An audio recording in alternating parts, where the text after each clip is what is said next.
Ladies and gentlemen, please welcome to the stage the next Vice President and Second Lady of the United States, Senator JD Vance and Usha Vance.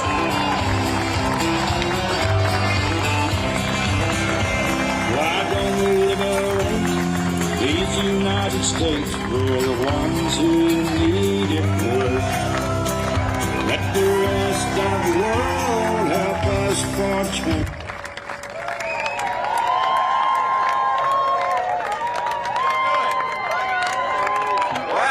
Thank you all.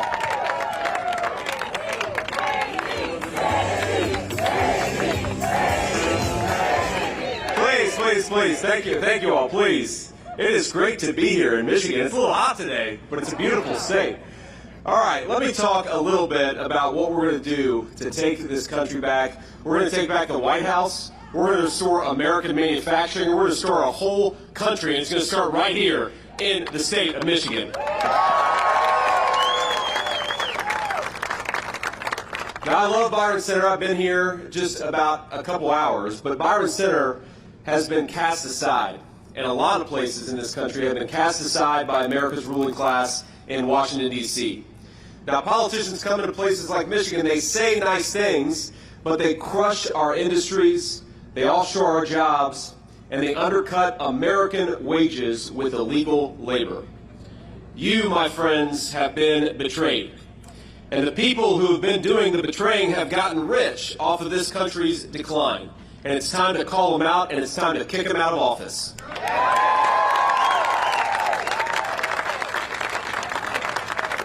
Now, when Kamala Harris raised the price of American energy, Michigan suffered, you suffered, good American jobs suffered, but you know who made a lot of money? Kamala Harris's donors, the people who benefit from some of these green energy scams where they do things like, build windmills in salt water off the coast of Nantucket, and of course they fall apart and get washed up ashore, right? Crazy stuff. Now, when she forced Americans, using your tax dollars, by the way, to buy EVs made in China, it made Michigan a whole lot poorer, but it made the green energy lobby a whole lot richer. And this is a theme with Kamala Harris. I don't know if you noticed, but every time she makes a decision that makes us poorer or makes our country weaker, there is somebody standing behind her who benefits. Just for example, when she let in millions of illegal aliens, it made our communities less safe, but it did give the Democrats a lot of voters. And they're trying to give illegal aliens the right to vote in major cities all across this country. Now, here's the thing. On November the 5th, this great betrayal from Kamala Harris, it's going to stop because we're going to elect Donald J. Trump, President of the United States.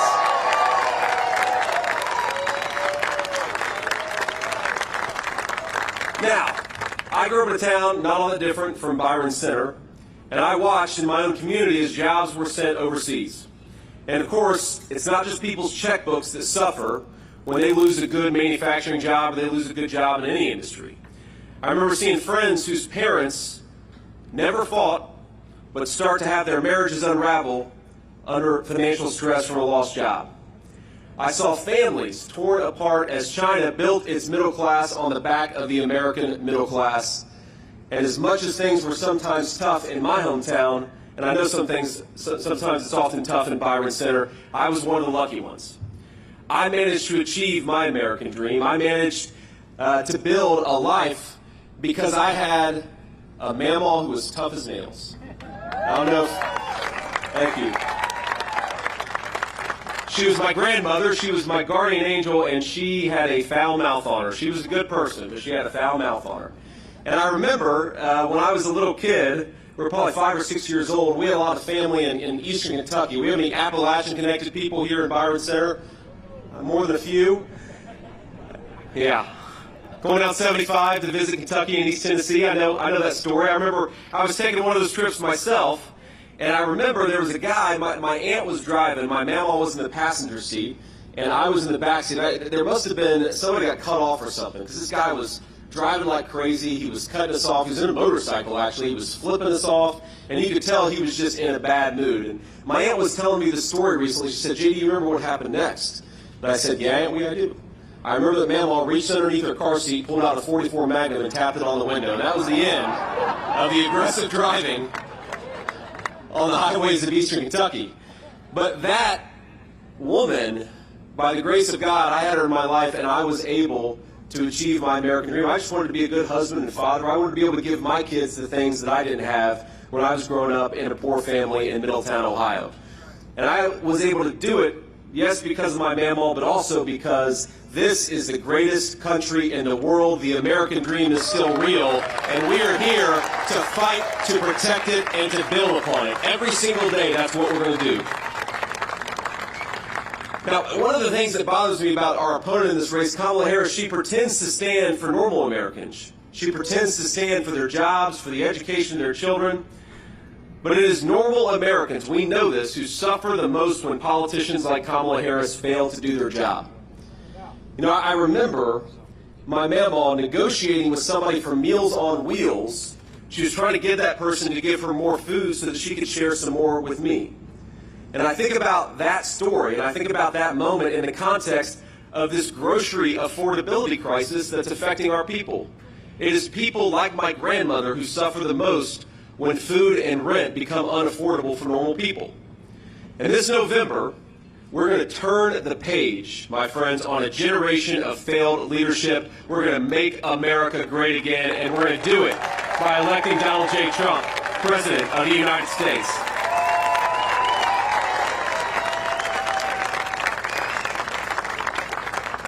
Now, that's the most important thing, of course, is the top of the ticket, because we all know the president controls so much in this country. We're also going to need a lot of help up and down the ballot. So I want to introduce a few people who are great Michiganders, who are great American patriots, and they are fighting every day for you and for this state. I want to start out with Michigan Senate Republican leader Eric Nesbitt. Where's Eric? There's Eric right here. Beautiful family, by the way, 2 beautiful kids. We have a Republican candidate for Michigan's 3rd district. And I understand Paul Hudson's going to win this race, right, Paul? Where's Paul? There's Paul right here.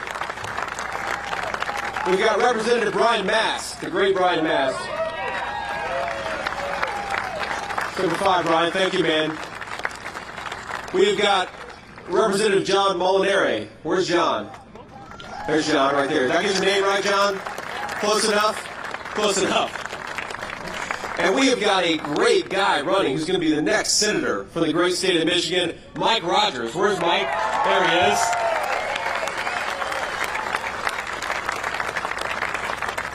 Now let's just compare the record of failure of Kamala Harris with the record of success of Donald J. Trump. President Trump created the strongest economy in history, at least within living memory of this country. Before the pandemic, in 4 years, America gained 7 million new jobs. Isn't that crazy? 7 million new jobs in just 4 years.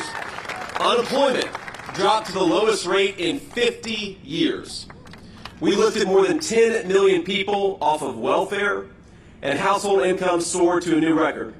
And after losing in the previous 2 administrations, 1 Democrat, 1 Republican, we lost 60,000 American manufacturing jobs.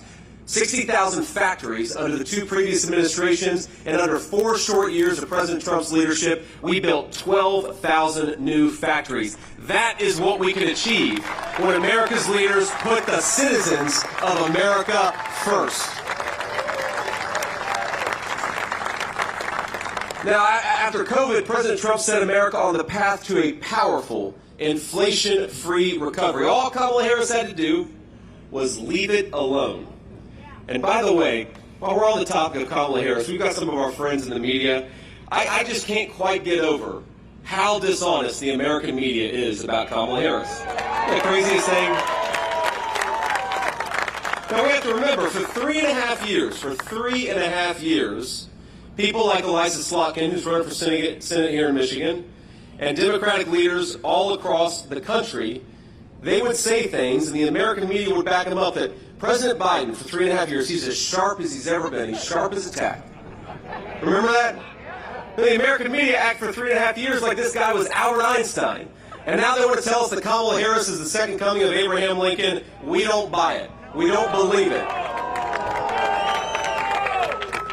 What she actually did, what the actual record is that she inflicted the American people with the worst affordability and inflation crisis in generations. Now, this is not rocket science, my friends. When inflation happens, when the government spends and prints money that we don't have, that makes your hard-earned money worthless. And that makes Kamala Harris directly responsible for this inflation disaster because she cast the tie-breaking vote on nearly $2 trillion in reckless spending. Not just that, she then cast another tie-breaking vote on a radical left-wing spending wish list, which spent millions and billions of dollars on green energy scams. That was another couple $1 trillion. And while they weakened the dollar, Biden and Harris cracked down on American energy. That is a recipe for the terrible affordability crisis that we have on this country. You combine that with the regulatory agenda, you combine the energy problems, you combine the trillions of dollars in reckless spending, and you have got inflation into the stratosphere. Now, instead of buying energy from every dictator around the globe, which is what Kamala Harris wants to do, under President Trump, we're going to embrace a very simple principle. We're going to get American energy from American workers in American territory. We're going to drill, baby, drill. That's going to cut down prices, and that's going to create a lot of prosperity for the American people. Now, Kamala Harris and her Democrat friends, they didn't just shut down American energy, print trillions of dollars, they also extended, we forget this, the economy-crushing lockdowns, and then they overran the country with tens of millions of illegal aliens. Now you bring in 30 million people and you weaken the dollar, that is how you get the inflation crisis that we have. Now here just in Michigan, and it's similar in Ohio, and it's similar in a lot of states across the Midwest, the average family is spending $1,000 more a month just to buy what they were buying 4 years ago. That's $12,000 a year just to live the same normal middle-class life. And have wages gone up $12,000 under Kamala Harris? No, they haven't. So to ask a very simple question, President Trump asked just a couple of days ago, are you better off than you were 4 years ago? No. Absolutely not. So let's bring Donald Trump back, right? It's that simple. So,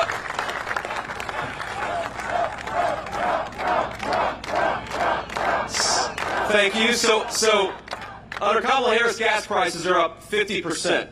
And I know we're a trucking company. You think truckers benefit when gas prices go up 50%? No. And neither do the people who depend on truckers, which is every single one of us. Housing costs have doubled. Grocery prices are up 21%. A record number of Americans are working multiple jobs. And I happen to believe in a simple principle that if you work hard and play by the rules, you ought to be able to afford a good life in the country your parents and grandparents built. Isn't that simple? Now, the housing market is the least affordable it's ever been. Mortgage rates have doubled, and that's thanks to Kamala Harris' spending policies. The average new car costs nearly $50,000 a year. And this November, my friends, we're going to send the message that Michigan chooses prosperity over poverty, and that we will never accept 4 more years of Kamala Harris. She's out of there.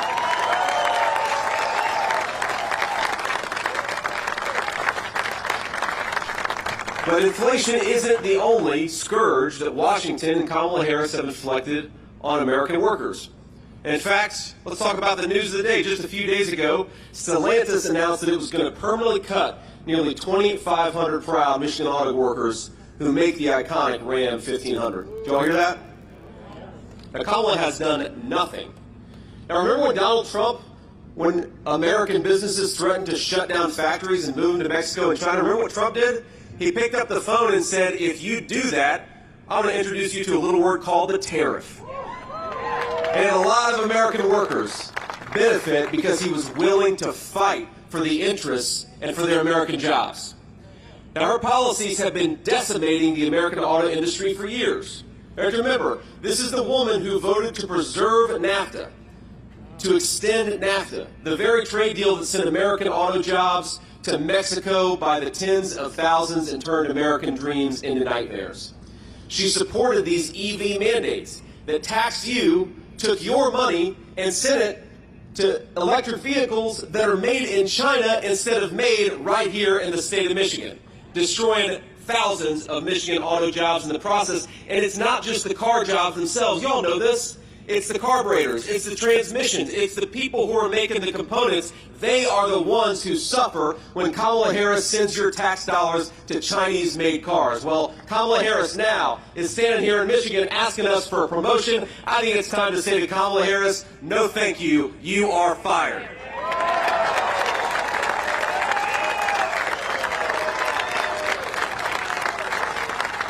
Now, even when Harris sold your jobs to the lowest bidder overseas, trashed your paychecks with unprecedented inflation, as America's borders are, she did something maybe even worse, flooding this country with millions of cheap, illegal alien laborers, stealing your jobs, depressing our wages in the process. On day one, just remember what they did. They promised they were going to do it, and then they did it. On day one, Biden and Harris suspended deportations. They stopped building the wall. I was at the wall a week ago, and you see it just laying on the ground, ready to be completed, and Kamala Harris won't let them. They reinstated catch and release, meaning that even if Border Patrol catches an illegal alien, oftentimes they get released into our country anyways. And they proposed amnesty for millions of illegal aliens. Kamala Harris turned Border Patrol into a travel agency for violent criminals and freeloaders from around the world. Now, President Trump and I have a different message. If you're in this country illegally, start packing your bags because Donald Trump is going to send you home. And he's going to do it on day one.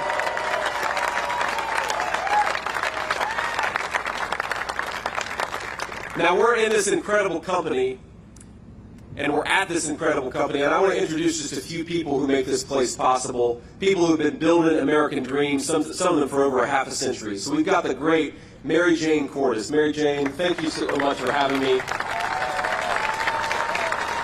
I love you. It's great to have you. Thank you. Now, she's the co-founder of Cordes Inc., and her sons, Steve and Charlie, now run this company.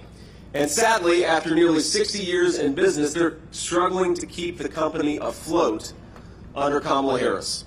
So I'm going to ask, if it's not going to embarrass them too much, Steve and Charlie, would you both come up and tell your story a little bit? Let's welcome up Steve and Charlie Cordes, great American business leaders.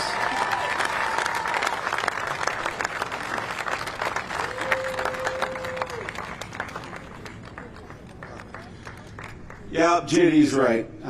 The last 4 years with fuel prices, inflation, we just have to work so hard. Steve and I are here all the time. We tried to give raises to our guys, but when inflation goes up 20% since 2021 under this administration in Michigan, it's a little hard to keep up. We're doing the best we can. Our margins are getting thinner.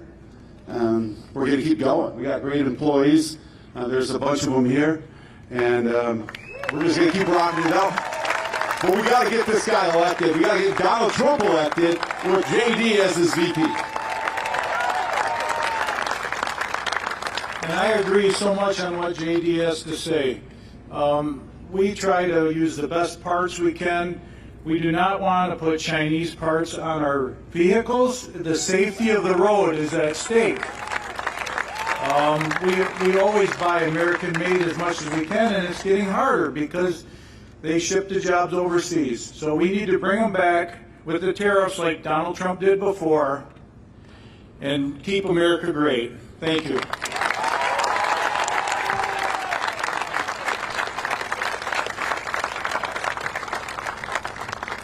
Well, I thank you all so much, and thanks so much for what you're doing. And isn't that crazy to think? You've got great American entrepreneurs who want to buy American, and it's getting harder and harder because Kamala Harris means that there's fewer and fewer things being built in this country. What a disgrace. We can do so much better. We got the best workers, the best people. We've got the best country. We just need American leaders to stop screwing it up. I also want to introduce one of their employers, Chuck Bixby, who's a very, very good dude. I met him earlier. He's a great Trump fan. Chuck, thank you so much for being here. You want to come on up and say a few words? Come on, Chuck. We're going to embarrass Chuck a little bit.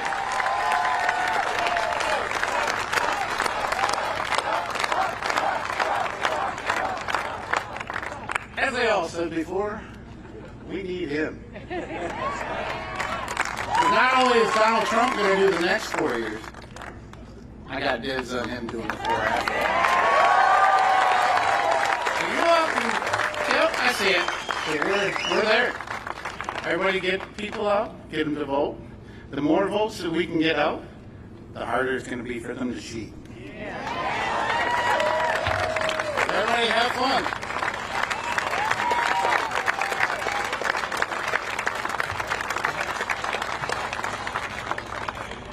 So, Chuck, I'm sorry for embarrassing you. I had to make you come up and say a few words. So let me just tell you a little story.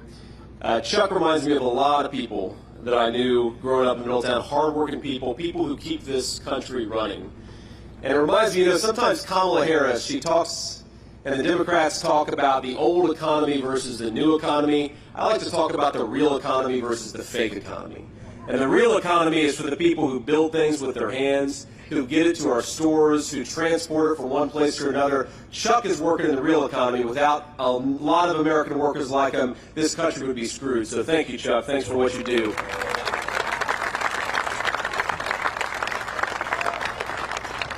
I want to leave you with just this thought, because it's a story that I've been thinking about a lot.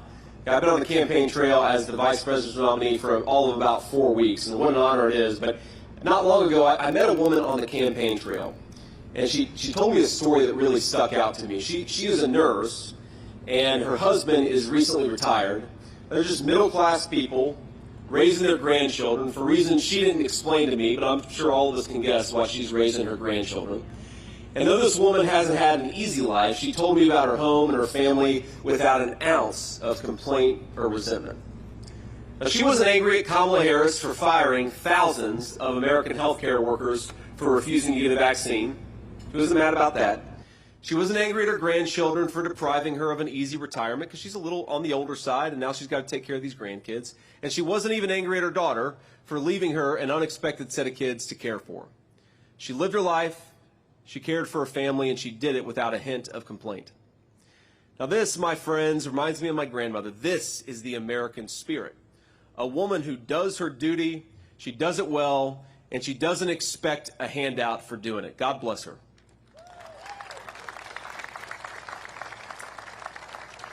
But, if there wasn't any entitlement, there was a bit of sorrow. Because in a lifetime of trials and tribulations, there was one thing about this moment that frustrated her. That the price of food had gotten so high that she could no longer do steak night.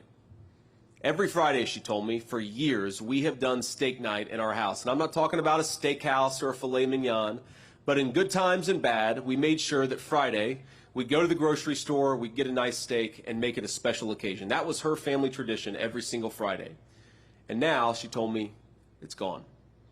We just do hamburger. There's nothing wrong with hamburger, but it's not a steak. Grocery bills are just too high, she said. Now, her nurse's salary isn't high enough, and her husband, who's a retiree, his Social Security is just a little too small. Now, America, I think, was built on a very simple promise, that each of us would have a say in our own government, that each of us would be secure in our own property, however tiny a slice of our country we got to own. Now, the old way was that we were to be ruled by some foreign king in a faraway land. Then in America, every man and every woman is a king, and yes, if you work hard, you ought to be able to afford a steak on a Friday night for a special occasion.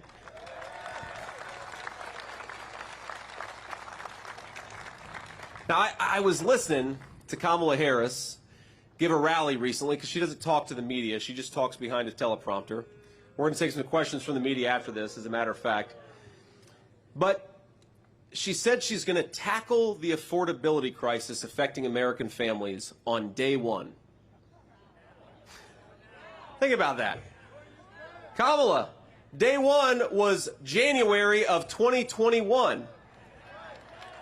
Day one was 4 years ago, Kamala Harris, and because of your policies, too many children can't afford a nice meal, too many children have been killed by fentanyl, too many grandparents are raising kids they didn't plan for, and too many families can't afford a special meal on a Friday night. Now, the media, our friends in the back, they make a lot of new noise make a lot of news about the new tone of Kamala Harris's campaign. Have you seen this? They say Kamala Harris, you can tell she's excited. But I'll tell you what she's excited about. She's excited that she just got a promotion without earning a single American vote.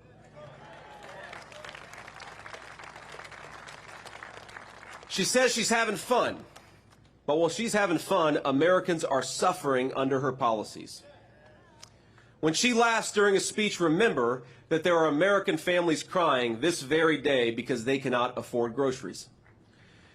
When she does these rallies and does these events and does these fake dances, remember that there are parents who lost their children to drugs or violence who will never see their children move again, much less dance again. When she tells you, and this is her new slogan, we're not going back, remember that for 3.5 years, that is exactly what we've been doing. We've been going back to a place where Americans aren't kings in their own country, but paupers, begging their government for precious scraps of safety, security, and food. We are going back, Kamala Harris, because of you, and we're going to fire you because we want to take this country forward.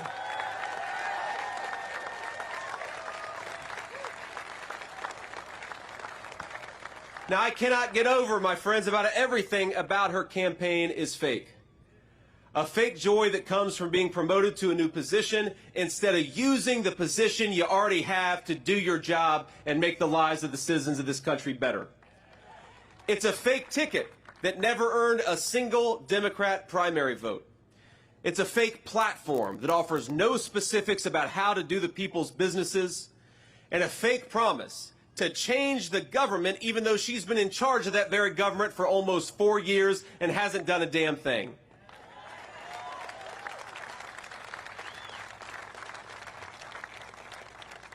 Donald J. Trump's campaign instead offers something very, very different. Not a fake optimism, but a very real hope. A hope and a vision to see that hope become reality in this country once again. A hope that we have the best workers in the world, so we're going to stop shipping their jobs to China and build more things right here in the United States of America.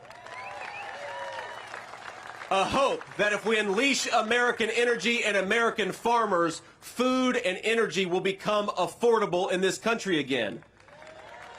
A hope that if we build more homes and stop foreigners from buying the homes that we have, the American dream of home ownership is going to become real again. It is a hope that we can close the border and stop the drugs if we empower the Border Patrol and back the blue in Michigan and everywhere else. It is a hope in the moms and dads and grandparents of our country that though they do have the spirit to survive under the policies of Kamala Harris, they have the ability to thrive under the leadership of Donald J. Trump. When we say that we will make America great again, we mean something simple. Safe streets for our families, a secure border, affordable food for our children, and the American dream, whether it's to buy a home or to see your children do better off than you did, that is achievable again. Let's get it done. We're going to start here in Michigan. It's going to start a fire that goes across the United States of America. Let everybody hear that America is ready to re-elect Donald J. Trump, the president, again. And Michigan, it's going to start with you. God bless you all. Thank you for doing everything you do, and thank you for having me. Thank you. Love that flag. Thank you, man. You guys.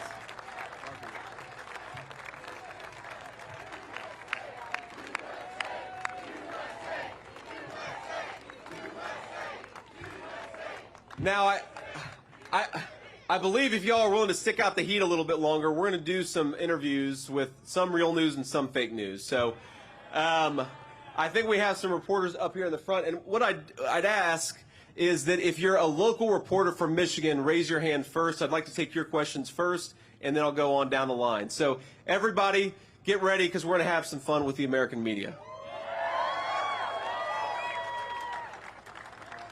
Question in the air, especially if you're from Michigan.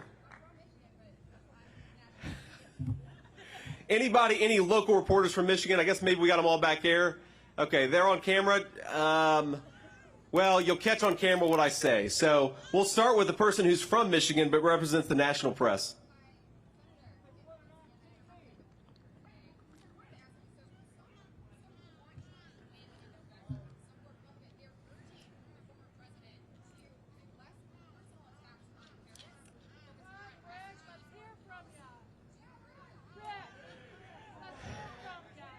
Well, look, the question, I'm not going to repeat that question because it's kind of insulting to our president. So I'll repeat the ones that aren't insulting to our president. Look, here's the answer.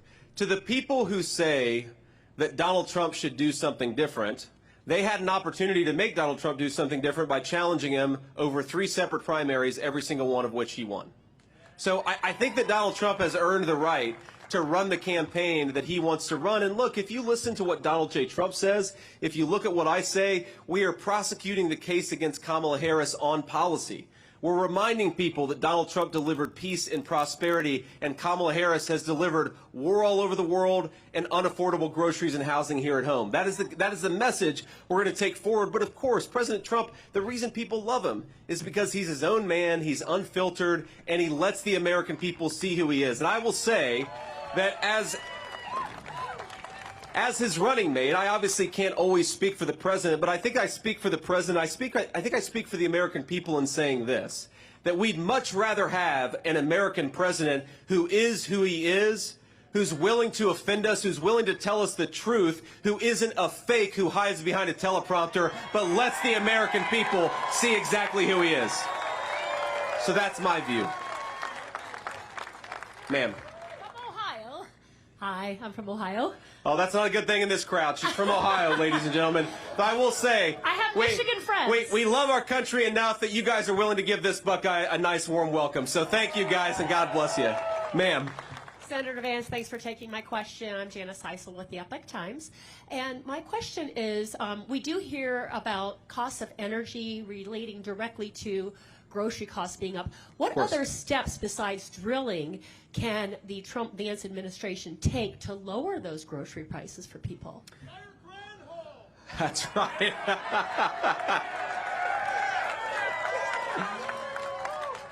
Well, the first is we're going to fire the agriculture secretary, right? She's not doing a very good job. But look, a couple of things. First of all, drill baby drill is a big part of lowering the cost of food. Because if you think about the farmers, that their tractors run on diesel fuel. To ship the food, they got to get it to go somewhere, and that requires fuel. The fertilizer, a lot of times, comes from natural gas. If we drill baby drill and take advantage of the incredible bounty of this nation, we are going to lower food prices in a very big way for American consumers. That's just a matter of fact. But the other thing that we ought to do is stop printing trillions of dollars that we don't have and sending it to China. We should keep our money right here at home. Build in America, buy in America, manufacture in America, and that gives Americans the wages necessary, but it also means that you're not printing a bunch of money, which makes our dollar more and more worthless. You do those two things, you can make food affordable again in this country. It's very simple. Right. Ma'am. What do you have to say when people say Kamala has an advantage over the young people's vote because she is popular on social media and TikTok? Well, look, I'd say the reason that Kamala Harris does a lot of social media, but we do a lot of social media too, but she doesn't have any ability to be unscripted. Right? What is she going to do other than play around on TikTok? She sure as hell isn't giving interviews. She's not standing before the American people answering questions, right? Now, at least from what I've seen, President Trump and I have great presence all across social media. He just did an interview with Elon Musk on X that had hundreds of millions of American listeners. It sounds like a lot of people in the audience. So I think we're doing great on social media. But my message to young people, I mean, look, I'm the only millennial, the first millennial in the history of a national ticket. And my message to young people is we want you to be able to build a life in this country. If you work hard and play by the rules, we want you to be able to afford a house. We want to bring mortgage interest rates down so that you can actually get a loan to buy that house. We want you to be able to raise a family if you so choose without having it destroy your checking account. And we have got the policies to make that happen. So I think that Kamala Harris, assuming that she can run this filtered campaign hiding behind a teleprompter, young people are smart. And they know that life has gotten more unaffordable under Kamala Harris. And the final point that I'll make is Donald Trump and I believe that America ought to be tough and America ought to have a strong foreign policy. But when people like Kamala Harris send our sons and daughters, our young people, to fight in stupid wars, it is the young generation that carries the burden of that. We're going to stop sending our young people to faraway lands. We are not the policemen of the world. We need to use our young people here at home as the resources that they are and not send them all over the world. And I think that hopefully is a message that's going to appeal. We're going to carry it forward, and we're going to see how the chips fall. But look, I feel very confident. We're going to win young people. We're going to win the whole country. Sir. The New York Times, I wanted to ask you about the latest economic news from this morning, with inflation now being under 3%, the lowest rate since mid-2021. What is your sort of reaction to that news? Well, I think the crowd reaction says it all. Look, when they say that inflation is down, they mean from a baseline where groceries are already 30% more expensive than they were when Donald Trump was president. And they're not saying it's coming down, they're just saying it's not going up as fast as it was 3 years ago. That is not a reputation or a record to brag on, that's a record to be ashamed of. Why did it take them so long to get inflation to where it is, and why are prices so high? It's because Kamala Harris failed to do her job. So if they want to go around, and this is, you know, it's funny. Kamala Harris, on the one hand, will say, on day one, we're going to tackle the affordability crisis. And like I said earlier, Kamala Harris has been the vice president for 3.5 years. And I think, ladies and gentlemen, she's in effect been the acting president, because we all know Joe Biden isn't home. So she's been the one controlling government policy for 3.5 years. She says she wants to tackle the affordability crisis on day one. And then on the other hand, she'll say, oh, we've already got inflation under control. Well, which is it, Kamala? Which is it? The simple truth is America's credit card debt is getting higher. Americans are finding the basic necessities of middle-class life less affordable. Americans are becoming, especially young people, are becoming paupers in their own country. If we don't do better, our young generation, they're not going to own anything. They're not going to have anything. They're going to be renters in the country that their parents and grandparents built. Inflation is a disaster. Kamala Harris does not have a leg to stand on. Sir. Thank you, Senator. Josh Albertus with WZZM here in Grand Rapids. You know, in the last few cycles, you know, we've seen a lot of people, based on the results of the election here in Kent County, describe Kent County as a lot more of a battleground than it used to be when it came to the era of Jerry Ford, for example. Contextualize, you know, to what extent you believe the campaign is trying to put resources into Kent County specifically. What kind of narrowed that down? Well, look, we love Kent County, and we think that it's going to be an important part of the election. But we think, look, the entire state of Michigan is important, right? There are areas in Michigan like Detroit where we're not going to do quite as well as we want to, but we're going to put as much resources as possible, because we believe there are a lot of voters in Detroit who want to vote for Donald Trump and JD Vance. We just got to get them to the polls, and we're going to work hard for every vote. We believe there are rural parts of Michigan where we're going to win by 85%, but why not make it 90%? So we're going to work hard for every single vote all across the state of Michigan. I wouldn't say any one county is more or less important. The whole state is important because, look, there is no state that perfectly exemplifies what is broken about American policy in Washington. This was one of the wealthiest states in the entire country for pretty much the entirety of the post-World War II era. This is a state that had a proud manufacturing tradition where whether you went to college or graduated from high school or did something in the middle, you could build a middle-class life so long as you worked hard and played by the rules. And then thanks to a generation of failed leadership, Michigan has seen thousands of manufacturing jobs disappear. We have got to do better. And I think the reason you see Michigan, people used to call it a blue wall state.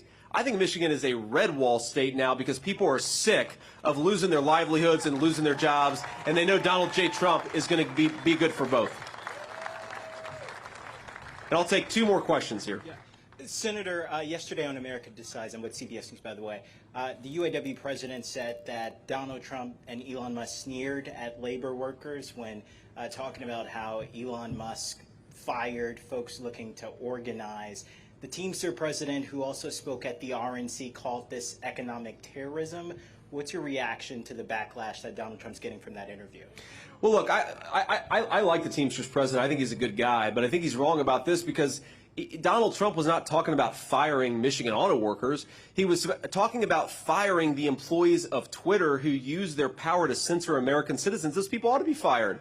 If you censor Americans from exercising their First Amendment rights, you absolutely should be fired. Donald Trump's exactly right. Now, what Donald Trump has also done more than any president in my lifetime, again, 60,000 factories closed in the 16 years before Trump became president. In just the 4 years that he was president, he reversed that trend and opened 12,000 factories. This is a guy who's fighting for American jobs. And my message to Sean Fain, who's the head of the UAW and stands up next to Kamala Harris and sounds like a communist, is, trust me, I talk to a lot of UAW workers. They want a president who fights for their jobs. They want a president who will shut down this garbage at the border. They want a president who will stop sending American money to buy Chinese-made cars. American money ought to buy American cars. And UAW workers and non-union workers, we all believe in that message. That's why Donald J. Trump is going to win Michigan, and he's going to win the whole industrial Midwest.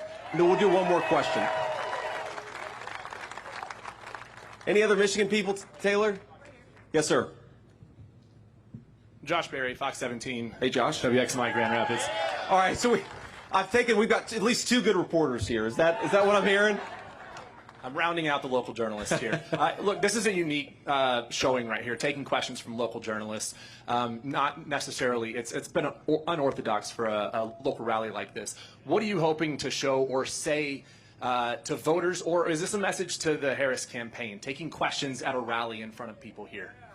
Look, it's a message to everybody that if you want to be the American people's vice president, you ought to answer their questions and try to earn their vote. It's really that simple.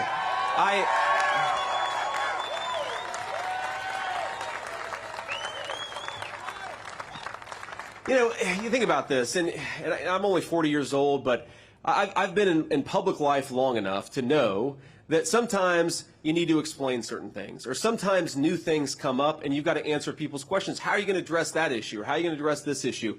You have got to stand before the American people and answer tough questions if you want to do this job. And it is scandalous that Kamala Harris is running from the media, but more importantly, she's running from the American people. That's a disgrace. I've never seen a presidential campaign in the history of my life where a person is asking to be the president of the United States, but she's afraid of you guys. Now, look, I'd say that some of you, I think, are perfectly fine journalists. Some of you, no offense, are fake news. But whatever your background in journalism, if you can't answer questions from the media, do you think you're going to be able to take on Vladimir Putin or Xi Jinping? If you're afraid of answering before the American people, how can we possibly trust you to sit in a room with world leaders and represent the American people? What?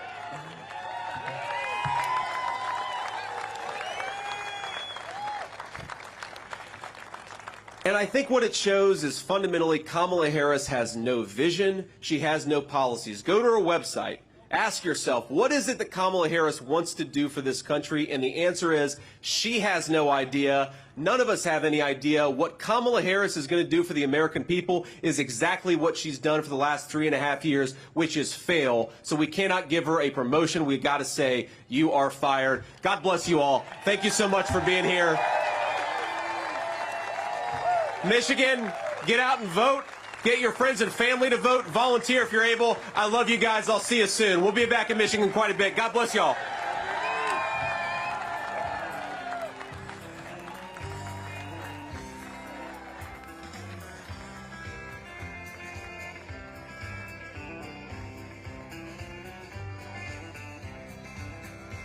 Why don't we liberate these United States where the